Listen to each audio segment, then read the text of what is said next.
ಹಾರ ವಿನಿಮಯ ವೇದಿಕೆಯಲ್ಲೇ ಕುಸಿದು ಬಿದ್ದ ವರ, ಕುಡಿದ ಅಮಲಿನಲ್ಲಿ ಬಂದಿದ್ದಕ್ಕೆ ಮದುವೆ ನಿರಾಕರಿಸಿದ ವಧು. बिल्कुल दौड़ा पड़ गया था, उसकी बत्ती पिच गई थी. मैंने बस बैठने के बाद ही क्या हुआ था? उसका मुंह भी चला था और हाथ पैरों के साथ निकल गए थे.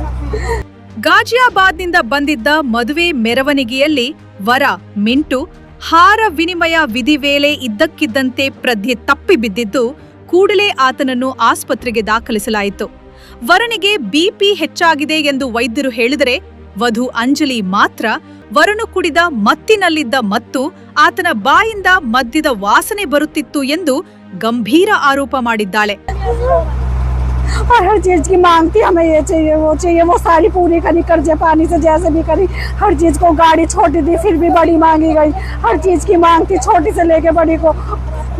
आज भी गाड़ी मांगी गई है? आज नहीं, परसों में मांगी गई थी.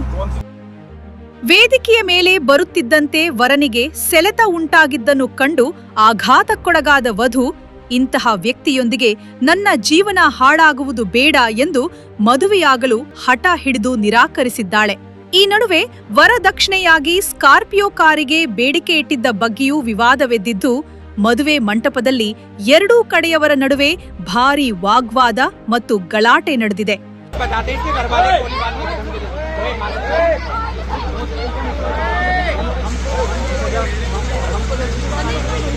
ಮಂಟಪದಲ್ಲಿ ಗುಂಡಿನ ದಾಳಿ ನಡೆದಿದೆ ಎಂಬ ಸುಳ್ಳು ಸುದ್ದಿ ಹರಡಿ ಪೊಲೀಸರು ಸ್ಥಳಕ್ಕೆ ಧಾವಿಸಿದ್ದು, ಅಂತಿಮವಾಗಿ ಸಂಧಾನ ನಡೆಯದ ಕಾರಣ ವರನ ಕಡೆಯವರು ಮದುವೆ ಇಲ್ಲದೆಯೇ ವಾಪಸ್ಸಾಗಿದ್ದಾರೆ.